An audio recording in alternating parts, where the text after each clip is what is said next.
Ah. Tururu! Hello, pessoal! Ai, caramba, não tem chamado. Meu nariz tá vermelho, olha. E minha franja torta. Isso.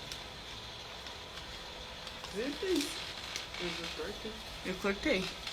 Aí eu tô deixando crescer. Nossa, será que ninguém vai entrar? Eu já vou entrar, né? Essa deu tempo. João entrou. Oi, João! E aí? E...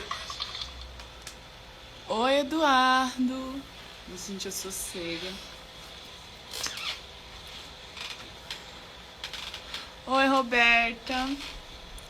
Vamos esperar o nosso convidado entrar.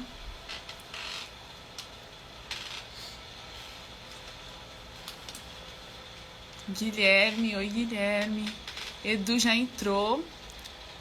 Vamos convidar ele.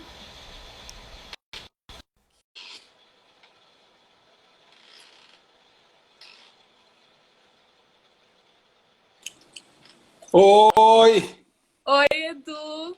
E aí, Tudo bom? pessoal, como é que vocês estão? Estamos bem. E você, como tá? Tudo bem também, graças a Deus. Estou aqui, eu perdi o meu apoio de telefone, agora eu tenho que ficar segurando ele assim, ó. Deixa eu ver se eu apoio ele aqui em algum lugar, pera aí. Ok, enquanto isso eu vou fixar o comentário aqui.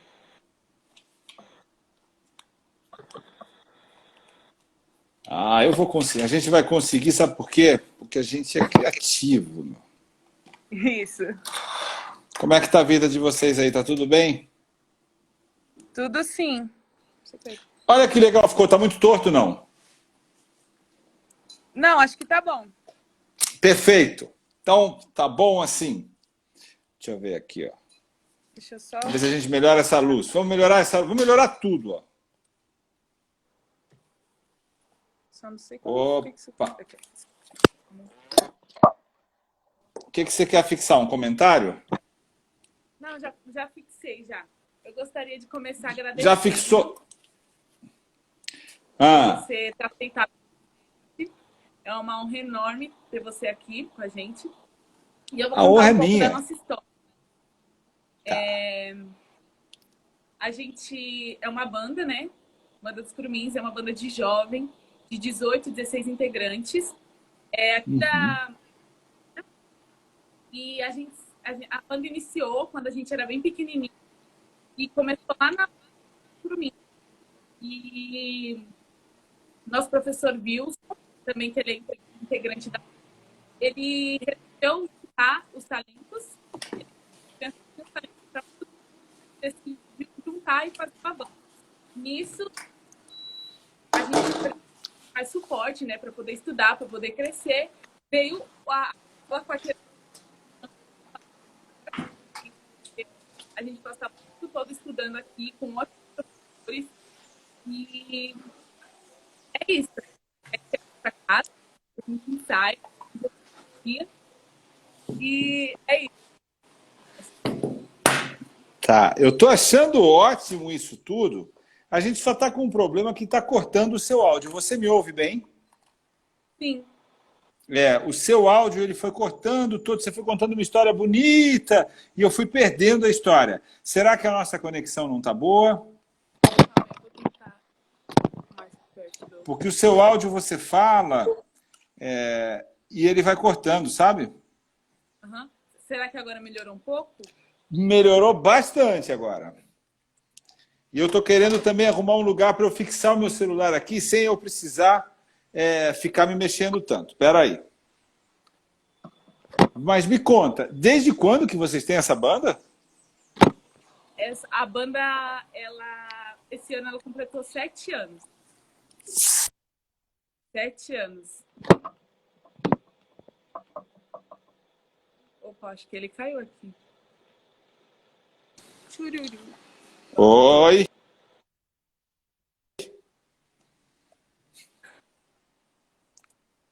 Você me vê? Sim. Ah, você me vê, é que está cortando. Será que a minha conexão está... Eu acho que é a conexão dele. Tá travando um pouquinho.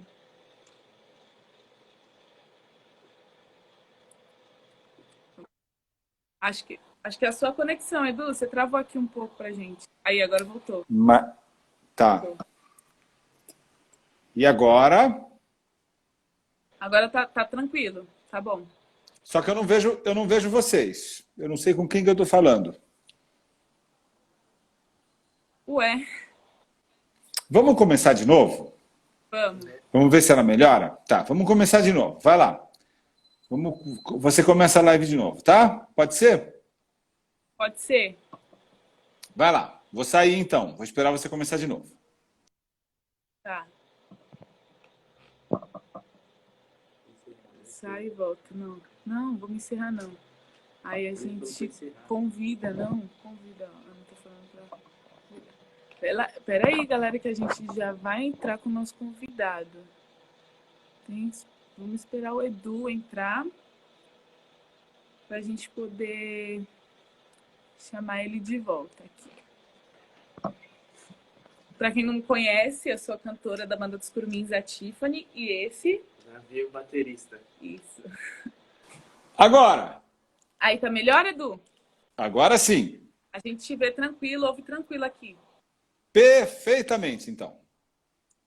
Então tá bom. Tá. Eu sou a Tiffany, né? E esse é o Davi, baterista. Tá E bom. Gostaria de começar perguntando como tá a sua quarentena, como você está lidando com tudo isso. Olha, Opa, travou de novo. tô aqui. Como que tá a minha quarentena? A quarentena pegou todo mundo de surpresa, né? Eu sou professor tanto na EMESP quanto na FASB, que você sabe bem, né? E eu acho que a gente não estava preparado para começar a quarentena do jeito que a gente começou, né? Eu acho que todo mundo achou que fosse ficar ali, sei lá, 2, 3 semanas de quarentena e fosse voltar. E quando a gente entendeu que a gente ficou muito tempo e que a gente ainda vai ficar muito tempo em quarentena, porque é importante que as pessoas se cuidem, eu acho que eu fiz uma coisa que muita gente fez, que é mergulhar um pouco, então, na questão tecnológica, olhar um pouquinho para perto de como a gente pode ter a nossa vida online, né? Então, quando eu falo isso, eu falo de uma forma pessoal. Na minha casa, eu tive que fazer as pazes com os computadores, fazer as pazes com os programas que ajudam os professores a fazer isso, né? E também na EMESP, de um modo geral, em como planejar para que isso chegue na vida de todo mundo de uma forma interessante, né? Porque, claro, eu vou cuidar de fazer com que funcione bem na minha casa, mas precisa chegar bem na casa do outro também. A mensagem precisa transmitir bem. Então, como a gente está tendo aqui alguns problemas de transmissão, que são de tráfego, que são de muita gente usando a internet ao mesmo tempo, isso tem no horário das aulas também, né? Então, eu acho que esse foi o maior desafio. Conseguir fazer com que as coisas funcionem e preparar um jeito de dar aula. Vocês estão aqui? Eu estou vendo que você travou. Você está me ouvindo ou não? Estou ouvindo sim. Tá.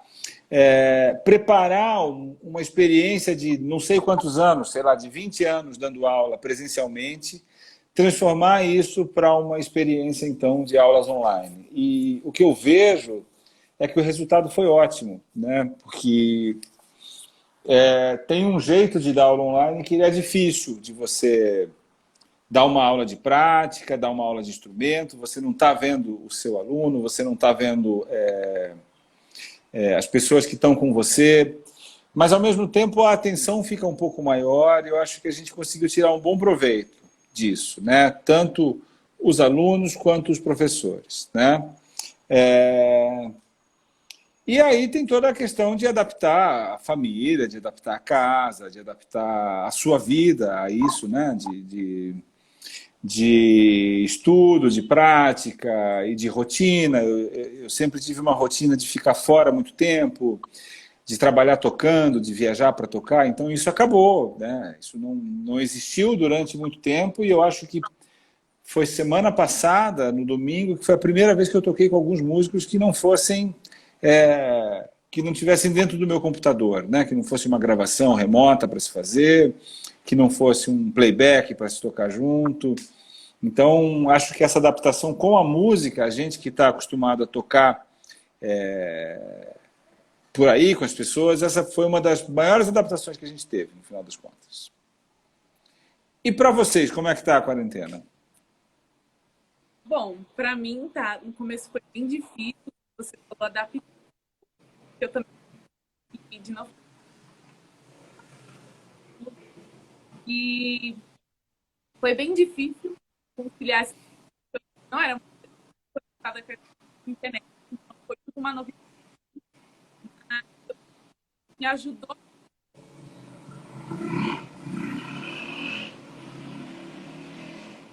a gente ficar no outro que a gente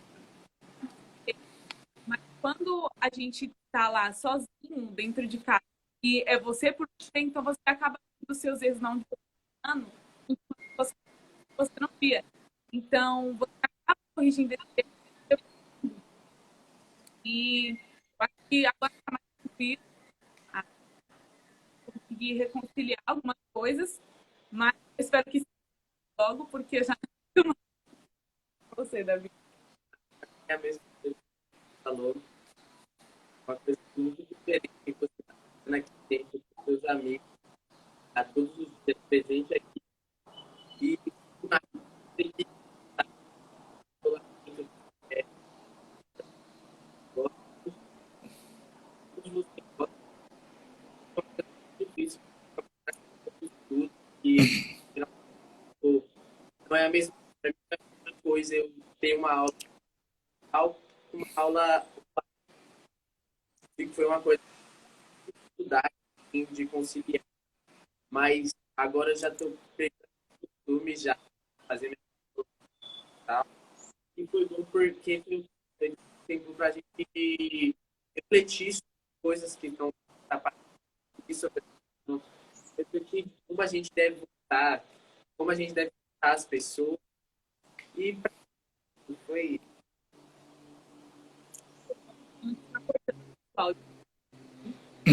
Eu estou ouvindo o áudio de vocês todo cortado. Eu estou com tanta pena disso, que vocês estão falando coisas tão interessantes e eu queria tanto ouvir o que vocês estão falando, mas corta tudo o que vocês estão falando. Bom, então a gente vai providenciar um fone, tá bom? Tá, você eu ouço bem. Tudo é o Davi que está falando ali atrás, né? Tudo que o Davi falou, ele cortou. É como se tivesse alguma frequência de algum micro. Vocês estão usando um microfone? O que vocês estão usando? Não, a gente está só com o microfone do celular mesmo. Acho que tem que estar Tá. melhorou. um pouco mais perto. É, melhora um pouco, mas você não está perdendo a sua proteção de tirar a máscara assim? Sim. Tá. Já está meio distante. É, justamente para Tá. isso. Agora melhorou bastante, sim. E vocês estão falando da onde? Do quarteirão da escola. Como é que funciona o quarteirão? Conta para mim. Bom, o Quarteirão ela é uma escola de segunda a sexta. Aqui a gente Tá. tem aulas de percussão, de instrumentos de sopro, saxofone, flauta, tuba. Temos aula de teclado, piano, violão, canto, guitarra, baixo. Aí a gente tem as aulas complementares, né, que a gente tem que fazer teoria e prática. E a gente tem e coral. E a gente tem que fazer uma aula complementar também. Eu faço canto, mas eu tenho que fazer ou violão ou percussão. Ele faz percussão, então ele tem que fazer ou canto ou violão, baixo, entendeu? Tipo, ele faz rítmica, mas tem que ter um estudo melódico também. Muito legal. Muito legal. E quem são os professores? Bom, os professores são a Ana Paula Guimarães, professora de canto. Aí tem o Cassiano Freitas, que ele dá aula de baixo. dá aula de teoria. Tem Tá. o Luiz Cássio, que é o professor de sopro. O Luiz e o Léo, que são os professores Tá. de sopro. O Luiz dá aula de teoria também para o pessoal que está iniciando. Tá. E tem a professora a Franciele, de percussão, nova professora. E o Wilson também, que dá aula de teclado, de violão, desses instrumentos mais melódicos. Tá. Que legal. Você manda um beijo para todos eles, tá? Eu acho que foi a Ana Paula que me chamou para fazer com vocês. Foi ela? Foi. Tá. Que ela legal. também é diretora do quarteirão. E aonde fica o quarteirão? Conta para mim. A gente fica aqui na Pedreira, perto Aham. de região de Interlagos, sabe? Tá. Eu vou esperar que vocês me façam um convite para eu conhecer o quarteirão pessoalmente. Eu quero ir conhecer a escola de vocês. Com Tá? certeza. Você recebeu Legal. Eu estava esperando para que- fazer esse convite, É. mas eu tocou no assunto. Tá. Então, E tá- você... Eu quero, a gente vai marcar assim. Vocês já voltaram com aulas presenciais? Como é que vocês estão fazendo aí? Então, a gente vai começar a voltar às aulas presenciais semana que vem, que a gente Tá. ficou esse tempo todo, desde o começo só nas aulas remotas. A gente fez todas as aulas Tá. e agora a gente vai voltar, só que vai voltar aos poucos, né? Não vai voltar todo mundo de uma vez, a gente vai voltar com os critérios que o governo mandou para Tá. proteger, né? Tá. Exato, tem que seguir os protocolos, né? Mas que legal, eu espero que vocês consigam voltar aí, que todo mundo tenha conseguido ficar inspirado nesse tempo, né? E que seja legal a volta de vocês aí. Muito bacana. Estou esperando o convite, tá, Tiffany? Tá bom, pode deixar. Edu, Ah. uma dúvida, uma pergunta para você.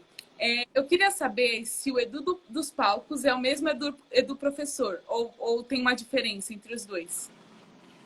Não tem diferença nenhuma, eu sou a mesma pessoa lá no palco, dentro da escola, aqui em casa.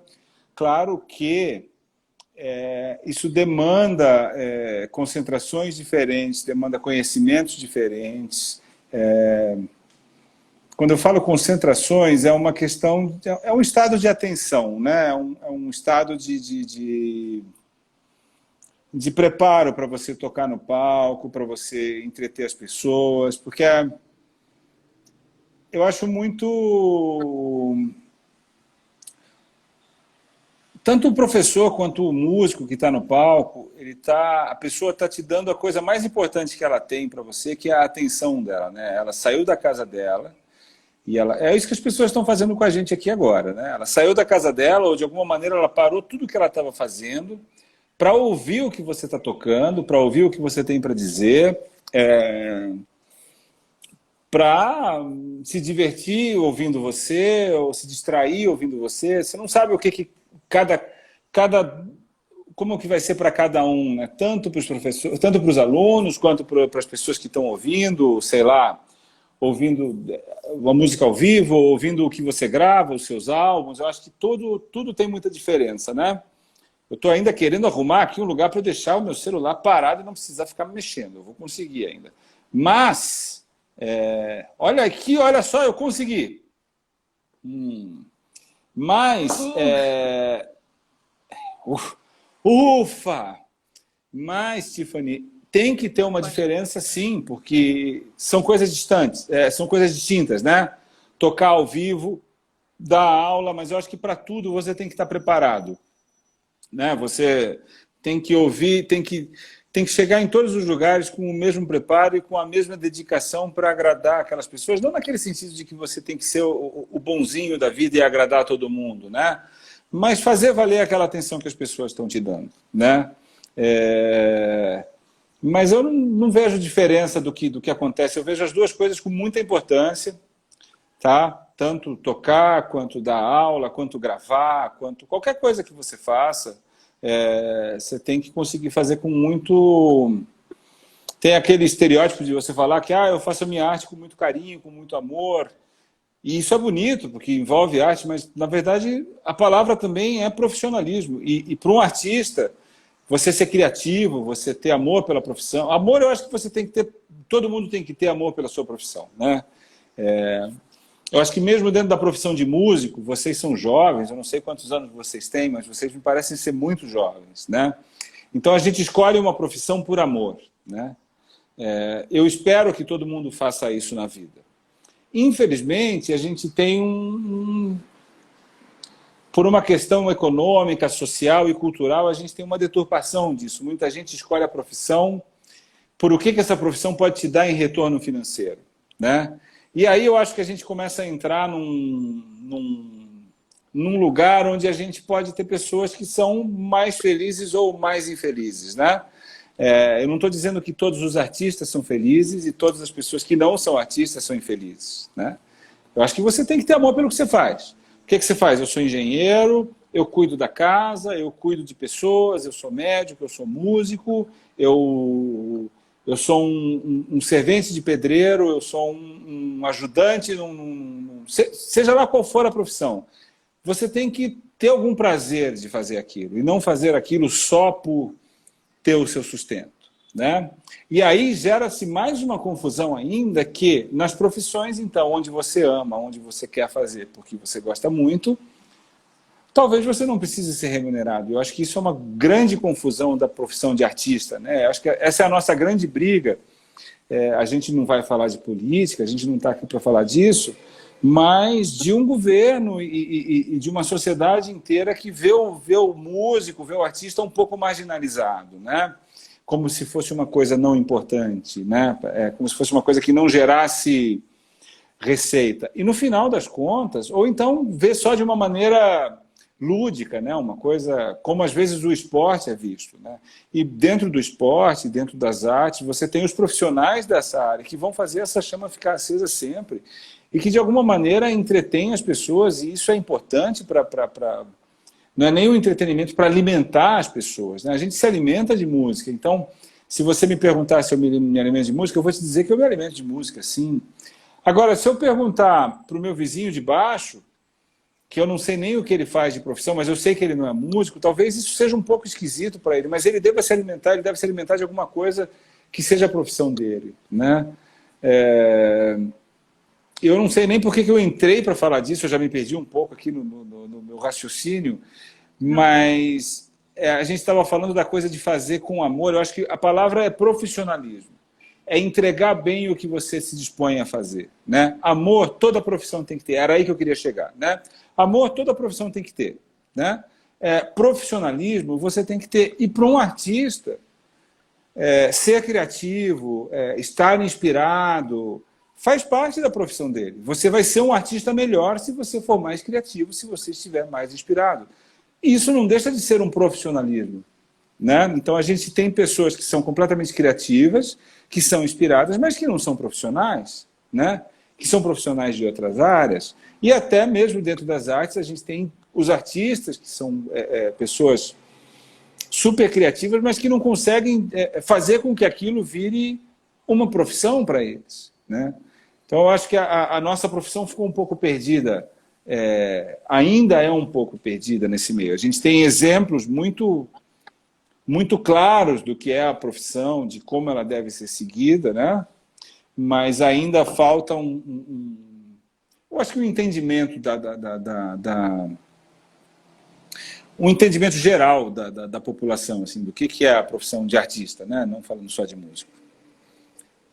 Sim, é como a Ana falou aqui, mas é sobre estar inteiro, seja no palco ou como professor.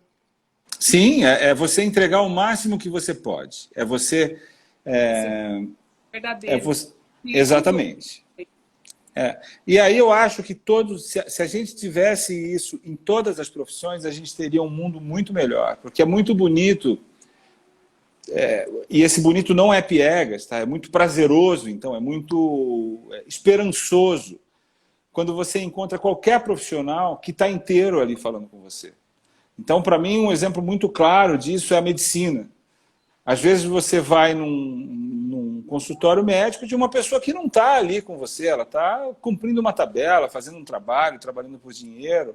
E às vezes você chega num outro médico que ele está inteiro ali para você. Isso independe do valor da consulta, do lugar onde a consulta está sendo feita, depende de uma série de coisas, né? É mais da índole, da essência dessa pessoa que você tá encontrando, né? E aí você vai encontrar em tudo. Se você levar o seu carro para arrumar, a sua bicicleta para arrumar, você vai ter aquela pessoa que está ali porque ama arrumar a bicicleta e vai ter aquele que vê aquilo como um negócio. Então, é uma coisa que a gente tem que ir ajustando. Exatamente, exatamente. Agora eu vou deixar aqui a conduta da entrevista com o Davi, porque ele tem uma série de perguntas. E como ele tem Ai, demais... meu Deus! Eu devia estar preparado com uma série de respostas, então, hein, Davi? Eu não me preparei, por favor, hein? Não faz pergunta difícil, pelo amor de Deus, hein, meu amigo? Vou deixar. Bom, Tá. Edu, primeiramente queria falar que é um prazer entrevistar você. Sempre Prazer. Trabalho, O prazer é meu. vídeos na internet e para mim é uma grande honra hoje estar presente aqui com você. Prazer é todo meu, Davi. Bom, para começar eu queria fazer uma pergunta básica, assim, né? Como que começou a sua história na música? Por que começou?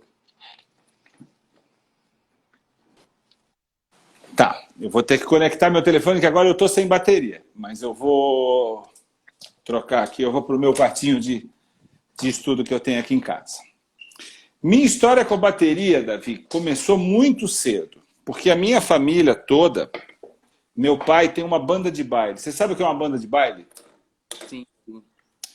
Então, meu pai tem uma orquestra de baile, tá? Lá em Florianópolis, eu sou de Florianópolis, e eu sempre toquei com ele. Então, desde criança, você continua me ouvindo, né? Só tá bagunçada a minha câmera aqui, mas ó, tô arrumando tudo aqui agora. Tô arrumando meu... Isso, olha que ótimo que ficou. Ótimo. Me desculpa por isso, hein? Eu devia ter arrumado esse tripé. Agora que eu entendi que eu tinha que fazer no celular, eu estou acostumado a fazer aqui no computador, no Zoom, e aí me confundi. Então, meu pai tem... Minha família toda, desde o meu avô já tinha uma orquestra com os meus tios e com o meu pai. E o meu pai tem uma banda de baile que está atuante até hoje lá em Santa Catarina, que se chama Estágio 10. Então, os ensaios dessa banda sempre foram na minha casa, né? Na casa do meu pai, que era lá em Barreiros, São José. São José é uma cidade do lado é um subúrbio de Florianópolis, né? É uma cidade que tem logo depois de Florianópolis. E aí Barreiros é um bairro da cidade de São José. E eu, na casa do meu pai, os ensaios sempre foram lá. Toda quinta-feira tinha ensaio para banda de baile. Banda de baile é isso, que toca no rádio, você tem que copiar, né? Copiar exatamente igual e tocar, né? Executar aquilo da mesma forma lá ao vivo nos bailes para as pessoas dançarem, né? O que faz sucesso, né? Então eu comecei desse jeito, né? Ouvindo eles ensaiando, aquilo brilhava ao meu olho, não tinha jeito. Ontem mesmo, eu estava falando com um percussionista amigo meu, e aí a gente falava de uma música da Beth Carvalho, que é aquela chora, não vou chorar, chegou a hora, vou festejar, pode chorar.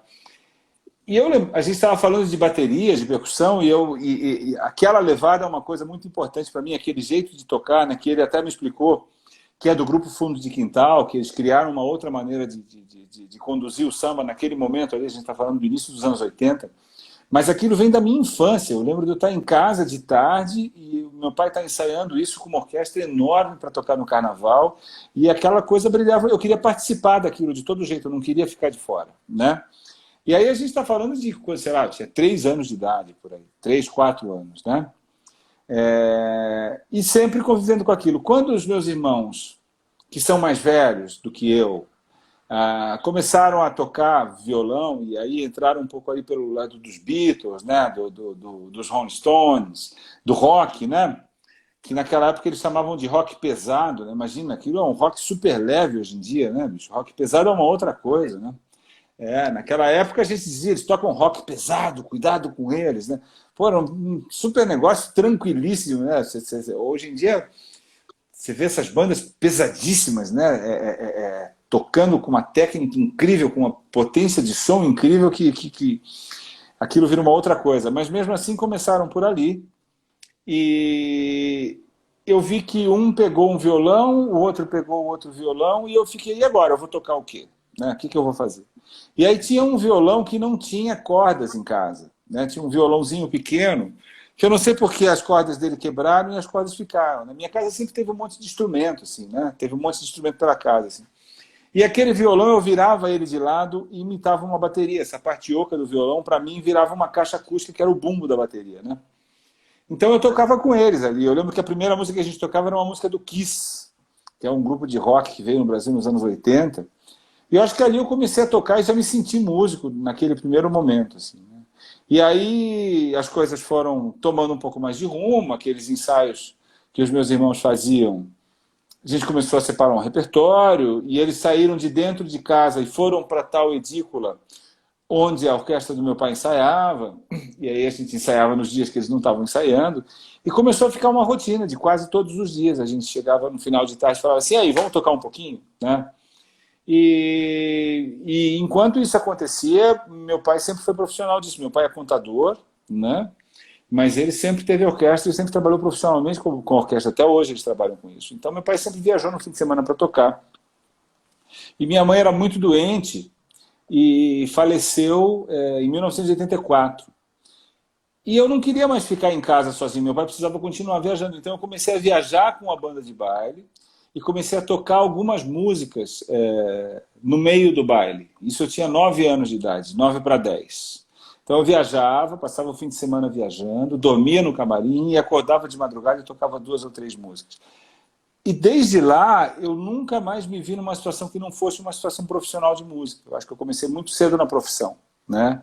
Então fomos 3 irmãos ali da minha mãe, depois meu pai casou de novo, teve mais 2 filhos, então somos em 5 irmãos, mas dessa primeira leva, que foi quem conviveu com essa transformação de começar a frequentar os bailes, um dos meus irmãos ainda deixou de ser músico, ele virou advogado. Na hora que ele teve que prestar o vestibular, a gente teve que prestar o vestibular, ele decidiu então fazer advocacia, ele é advogado até hoje, mas é um músico de coração. Volta e meia eles me mandam vídeos dele tocando lá em Florianópolis com outras pessoas, com grupos que a gente tinha ainda desde a época que a gente estudava junto lá, né? Então começou desde muito cedo. E aí, quando eu entrei nessa idade, que deve ser a idade de vocês agora, de escolher o que vai fazer, de ter que prestar um vestibular, né? Eu tive uma sorte muito grande, que talvez o meu irmão não tenha tido essa sorte, é que a Unicamp abriu um curso de música popular, né? Foi o primeiro curso de música popular que teve no Brasil. A gente está falando de 1992. Eu acho que o curso abriu em 1989, 90, 91, 92. Exatamente, porque quando eu entrei, a primeira turma que entrou em 89 estava se formando, né? E eu não tive dúvida, a hora que eu soube que tinha um curso superior de música, que era tudo que eu precisava fazer, que era fazer o vestibular, né? E entrar numa faculdade, e eu vi que eu tinha a opção de fazer isso, eu não tive nenhuma dúvida que eu ia fazer isso. Só quem teve dúvida foi o meu pai, que não queria que eu fizesse, né? Ele queria que eu fosse para outra profissão. Mas eu não tinha dúvida nenhuma. Então eu fiz, né? Sim. E antes de você entrar na Unicamp, seu pai que te ensinava a tocar bateria? Não, o meu pai, ele é guitarrista. Então meu pai me ensinou muito, meu pai me ensinou muita coisa com a música. Eu acho que, sei lá, tudo que eu sei de música, eu devo ao início com o meu pai, porque a gente sempre ouviu muita música em casa. A gente sempre tirou muita música junto. O que é tirar música, né? Você ouvir a música no rádio e vai no violão, acha o acorde, vê que tom que ela tá, ou então descobre a levada que é, né? Passa para o papel de alguma maneira para você poder lembrar daquilo. Sempre teve muita música em casa e meu pai me colocou lá para a banda, que tinha... além dos instrumentos, além da possibilidade de você estar com os instrumentos, eu acho que a coisa mais importante que eu devo a ele foi a coisa de me colocar na profissão muito cedo. Eu nunca vi música como uma brincadeira, né? Eu sempre entendi que aquilo era um trabalho, que dava trabalho ser músico. Não é só dar o trabalho de estudar e se preparar, mas é o trabalho de sair de casa, de viajar, de ter que tirar um repertório, de preparar alguma coisa para apresentar para as pessoas. Isso eu lembro desde muito cedo do meu pai. Mas eu tenho um tio que é baterista, que se chama Beto, né, Luiz Roberto Ribeiro, e ele foi a pessoa que me ensinou a tocar bateria, nunca me deu uma aula de bateria, tipo, faça isso ou faça aquilo. Mas durante todo esse tempo que eu comecei a frequentar os bailes com meu pai, eu acho que eu vi o tio Beto tocando, os bailes tinham 5 horas, dessas 5 horas eu tocava, sei lá, meia hora. Então eu ficava vendo o Beto tocar 10 horas por fim de semana, é muito tempo, né? Então até hoje eu tenho no meu vocabulário as frases do tio Beto. É engraçado isso, né? Que legal. Você aprendeu, então, podemos dizer que você aprendeu olhando. Eu aprendi ouvindo. Eu aprendi ouvindo e tentando reproduzir, né? Como a gente aprende a falar, né? Como as crianças aprendem a falar. Elas aprendem assim. Ninguém te ensinou a escrita, ninguém te ensinou gramática, ninguém te ensinou português antes de você falar. Você aprende a falar porque na sua casa todo mundo conversa e você quer se comunicar também. E você vai entendendo que o nome daquilo ali é porta, que o nome daquele é pão, que o nome daquele é leite. Você fala, acho que eu quero aquilo ali, eu quero leite. E acho que com música é um pouco isso também, né? As melodias são um pouco isso. Eu quero cantar isso e eu vou repetir. Que legal, Heitor, que legal. E já indo para outra pergunta, você lembra da sua primeira apresentação? Quando você começou cedo, você lembra da sua primeira apresentação? Como foi? O que você sentiu isso primeira vez? Eu acho que eu não lembro da primeira vez que eu toquei com o meu pai na banda de baile. Tá? Esse registro não ficou. Eu acho que essa foi a minha primeira apresentação, a primeira vez que eu toquei ao vivo, né? Era quase que um personagem, porque eu era muito jovem, muito pequeno, e eu tocava bateria, eu não conseguia nem segurar as baquetas de dentro, as baquetas voavam, volta e meia. Florianópolis é muito quente, a gente não tinha ar-condicionado em todos os lugares, então suava igual um louco e aquelas baquetas iam voando, né? Mas eu lembro muito claramente da primeira vez que a gente fez um show que, paralelo à banda de baile do meu pai, que trabalhava todos os fins de semana, eu e os meus 2 irmãos, a gente tinha uma banda de rock. A gente está falando de 1980, né? Então era a época do rock nacional, né? A gente está falando ali dos Paralamas do Sucesso, do Traje a Rigor, desses grupos que fizeram muito sucesso, né? Que é o que toca no rádio, não tocava no rádio naquela época, que deve ser o que toca no rádio hoje em dia. Mas eu me lembro muito claramente do primeiro show que a gente fez com essa banda, né? Que era a nossa banda, que a gente escolhia o repertório, que a gente tirava aquelas músicas para poder tocar, tinha aquele prazer incrível, né? A gente fez na escola que eu estudava, no ginásio da escola, né? Então, para mim, foi uma emoção muito grande chegar no ginásio da escola que eu estudava e montar a bateria e tocar, e as pessoas ouviram e gostaram. Essa apresentação eu me lembro muito bem. Ele vai fazer uma pergunta para você. Edu, a gente tem uma pergunta aqui. Consegue me ouvir bem? Sim, pode falar. Nós temos uma pergunta aqui do João Pedro Correia. Ele está perguntando assim, como é o conceito de uma bateria mais melódica? Tem algumas performances de bateria que ficam marcadas mais pela melodia dos tambores do que pela rítmica. Como é isso? Nossa, a pergunta do João Pedro é ótima. A gente tem que dar os parabéns para o João Pedro pela pergunta. Tá? O que é uma bateria mais melódica? Ontem eu estava falando sobre isso. Não sei. Eu estava falando sobre isso. Porque, vocês sabem, eu tenho uma aluna que eu adoro, que é a Maria Cecília. Maria Cecília era lá de Florianópolis também.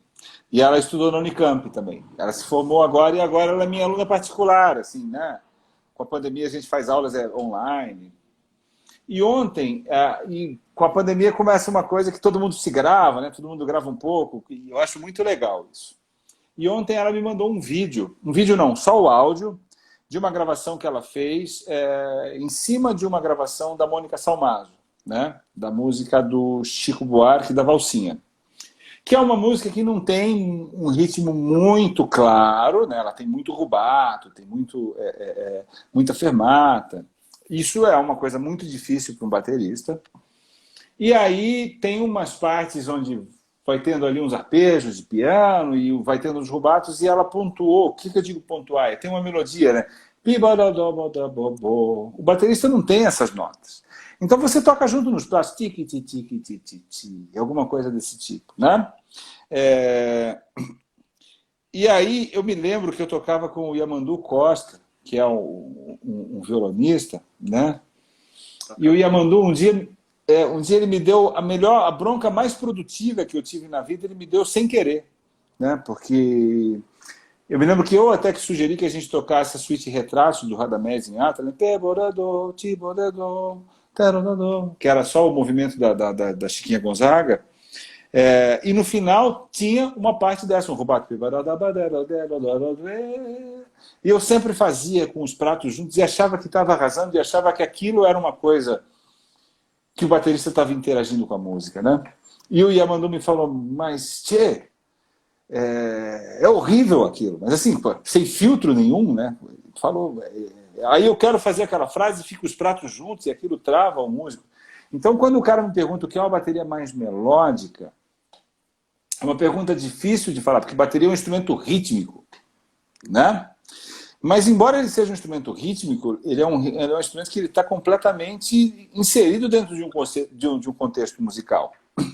E eu acho que, em algum momento, principalmente com o advento da música pop, né, dos anos 70, 80, onde criaram-se ali as baterias eletrônicas, né, muitos bateristas começaram a se desconectar da música, né, a tocar só o ritmo. Isso é uma coisa que acontece até hoje. Eu não sei se acontece com você na sua aula de bateria, mas você pode passar anos estudando bateria, estudando só os rudimentos e só os ritmos.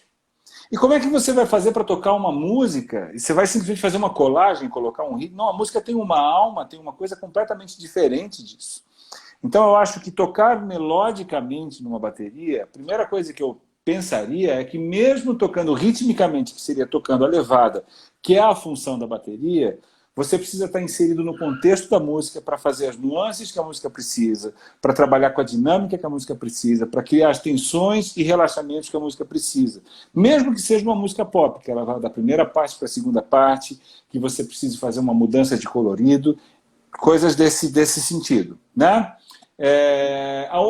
Por que eu citei a Maria Cecília e o Yamandu? Porque às vezes você tocar melodicamente pode confundir os bateristas. Tem uma coisa que está me incomodando, que é uma estante de partitura encostada aqui e eu tenho toques, já separei.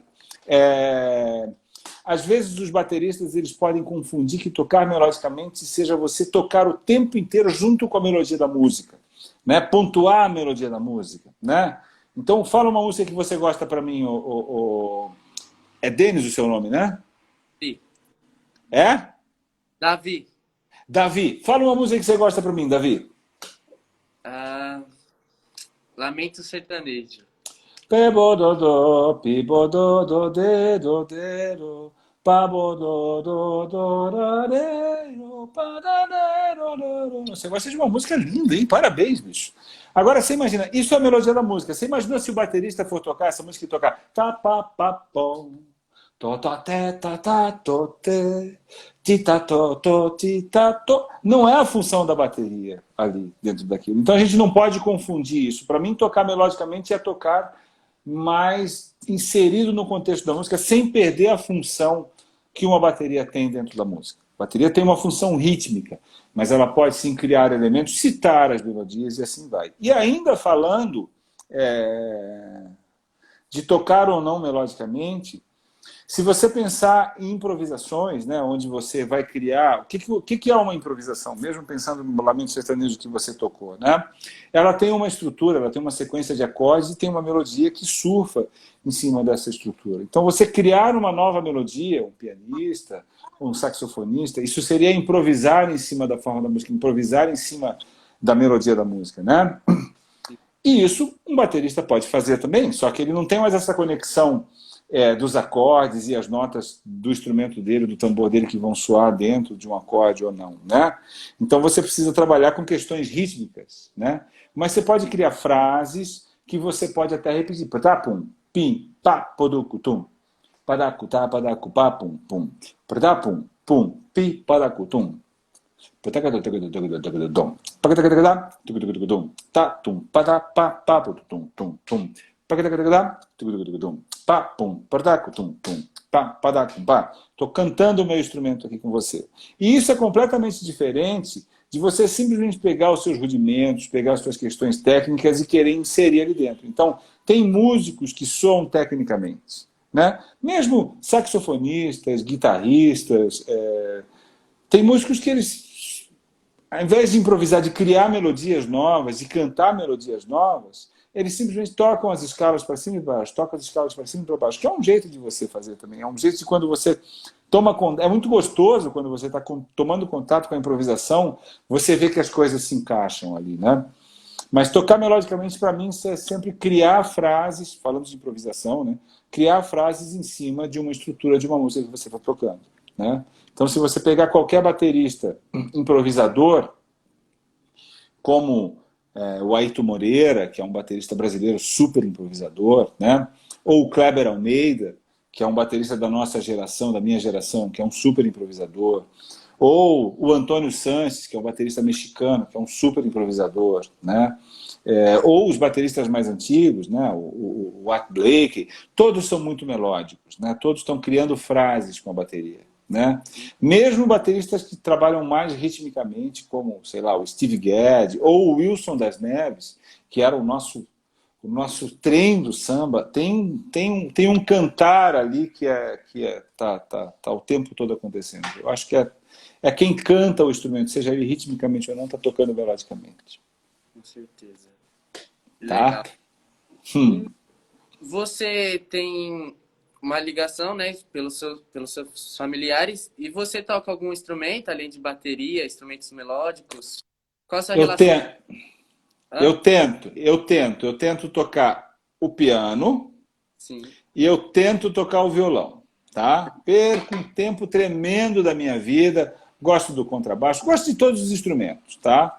Nunca estudei tão a fundo, né? Isso é uma preguiça minha. Eu deveria ter feito isso com um pouco mais de clareza. Mas eu posso dizer que eu tenho uma relação com esses instrumentos e tenho que te dizer que isso é muito importante para um baterista. Então, esse projeto pedagógico que as pessoas criaram aí para a escola de vocês, ele está correto, né? Você, para um cantor, saber de harmonia, saber a estrutura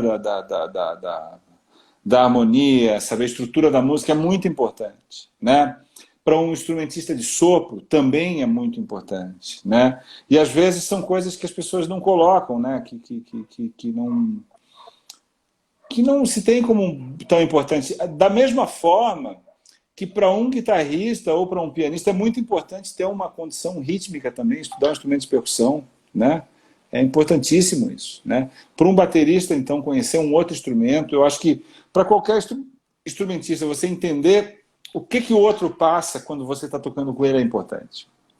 Acho que a coisa mais legal para mim de estudar piano ou de estudar violão foram que as poucas oportunidades que eu tive de tocar com outros bateristas, eu vi o quanto é importante você deixar os outros músicos confortáveis. O quanto é importante você estar ouvindo o outro músico todo o tempo que você está tocando com ele, né?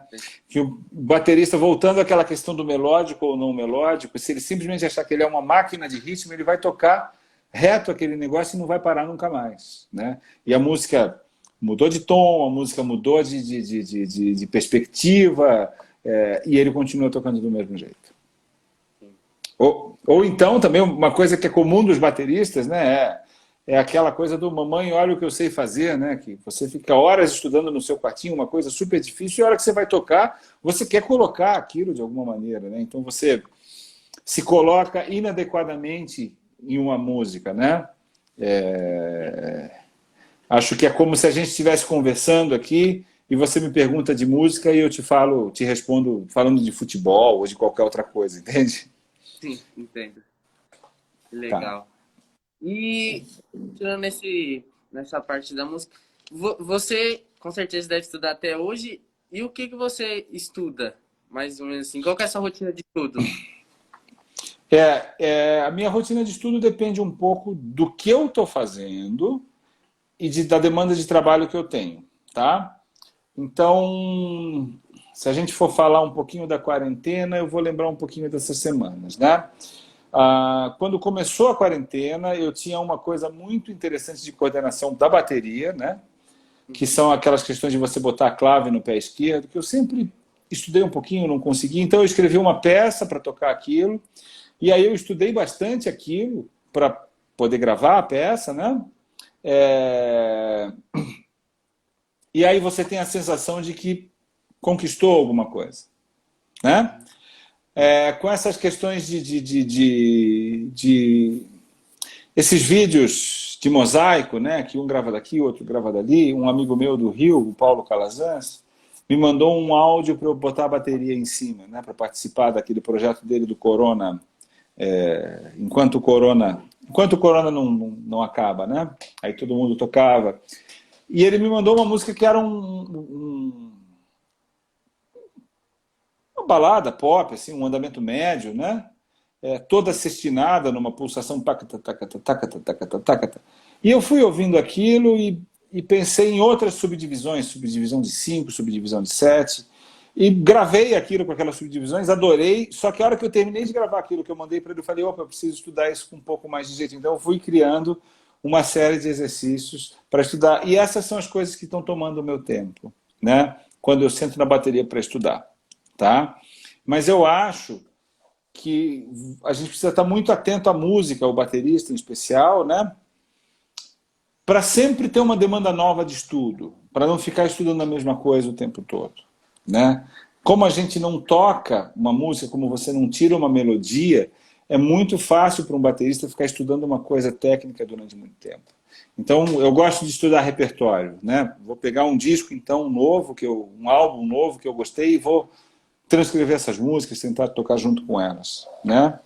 E eu estudo, sim, um pouco de outro instrumento, né? O instrumento que eu mais tenho estudado agora na pandemia é o piano, e acho que isso melhora muito o meu tocar a bateria, né? Uma coisa que eu faço muito também tem aqueles aplicativos de tipo iReal, essas coisas, que você pode tocar junto, improvisar junto.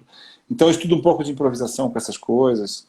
Depende muito do que eu quero entregar, né? Agora, como a gente não está tocando tanto e baixou um pouco a demanda de gravação, inclusive, eu tenho mais tempo para pensar nessas coisas, né? Geralmente eu estudo o que eu vou tocar, eu me preparo para o que eu vou tocar, não exatamente aquilo, mas às vezes você me apresenta um material que é difícil para mim, é um desafio para a gente gravar na semana que vem, e eu vou olhar lá no meu baú e saber o que eu posso voltar a estudar para deixar isso confortável na gravação, entendeu? Entendi. Queria que você respondesse a pergunta de uma pessoa que está aqui, o Danilo de Paula. Ele está perguntando se você teria alguma dica para aumentar a qualidade de treino para quem tem pouco tempo disponível. Para quem tem pouco tempo disponível, eu acho que a maior dica que eu tenho para aumentar a sua qualidade de estudo é você realmente estar lá enquanto você está estudando. Você realmente estar concentrado, né? Então, hoje em dia, a gente tem muitas coisas que podem distrair a gente, né? Mídia social, um celular. O celular é uma fonte de distração incrível, né? Porque enquanto você está querendo se concentrar com alguma coisa, ele está te oferecendo 1 milhão de coisas muito mais legais do que aquilo que você está se concentrando, né? Mas então, para mim, eu acho que não é a questão do tanto de tempo que você fica em cima do seu instrumento todos os dias, mas sim a qualidade desse tempo, né? A qualidade da sua concentração que você está ali. Então não adianta nada você ter 5 horas para estudar, mas você só se concentrou 40 minutos. Então estuda 40 minutos, que está ótimo, né? Então, para mim, a dica que eu dou para você, se você tem pouco tempo, tenha certeza de que você vai estar ali durante esse tempo, entende? Se você precisa mandar um e-mail, se você precisa confirmar alguma coisa, saiba que você vai fazer isso ou depois ou antes do tempo que você se deu para fazer aquilo. Desligue um pouquinho do mundo para você se concentrar naquilo ali. Porque senão você fica, né? Você começa a estudar e vai responder um WhatsApp. Começa a estudar e vai responder um e-mail que chegou. E isso, para mim, é o que mais tem me tirado a atenção, né? E vejo que isso tira a atenção das pessoas em aula também. A gente tem 5 minutos. Queria já ir para a última pergunta. Minha última pergunta é: quais são os seus planos para quando tudo isso acabar, que essa pandemia passar? Você já tem coisa em mente? O meu plano agora, na verdade, é que isso passe e as pessoas fiquem com saúde, né? Que chegue uma vacina rápido, que a gente consiga voltar a ter uma vida normal, né? Com segurança, né? Eu acho que é o plano de todo mundo, voltar com o trabalho normal que tinha.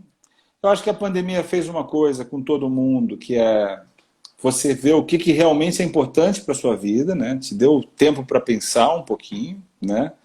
Então, talvez os meus planos sejam dar valor a essas coisas e realmente investir nessas coisas. E investir menos nas coisas que eu fazia por uma consequência da vida. Que não estou falando que são coisas boas ou ruins, mas são coisas que você vai se envolvendo que você talvez não esteja 100% lá. Então, o meu plano para a volta é estar 100% nas coisas que eu quero estar, né? Esse é o meu maior plano.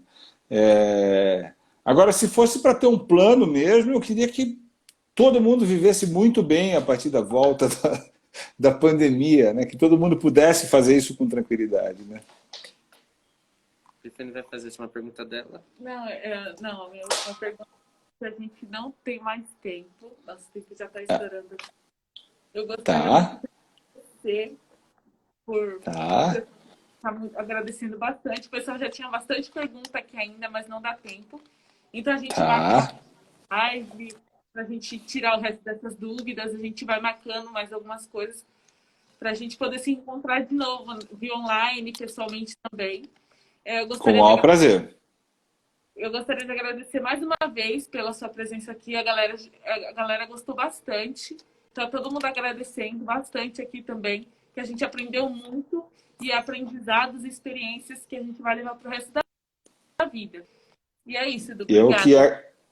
Eu que agradeço o convite de vocês, tá? Eu vou pedir desculpas aqui publicamente por não ter preparado o meu apoio de celular aqui, por fazer vocês ficarem dançando um pouquinho aqui comigo, tá? Foi muita falta de preparo da minha parte, tá? Não tem problema. Mas eu agradeço e digo que quero conhecer o Barracão. Como é que chama a escola? Quarteirão da Música. O Quarteirão da Música, quero conhecer o Quarteirão da Música, quero conhecer a escola de vocês, tá? E quem sabe a gente não faz a próxima pessoalmente, tá? Sim. Eu agradeço e contem comigo para o que vocês precisarem aí, eu estou sempre aqui, tá? Obrigada. Muito obrigado, Edu. Muito obrigado pela Davi, presença. obrigado. Tiffany, obrigado. Pessoal do Quarteirão da Música, muito obrigado, viu? A gente que agradece. Foi um prazer. Muito obrigado. Prazer foi meu. Gente, segue o Edu lá nas redes sociais dele. Tem bastante conteúdo lá também para quem quiser saber mais dele. Siga a gente nas nossas redes sociais. E tá rolando também a campanha Curumins Bem.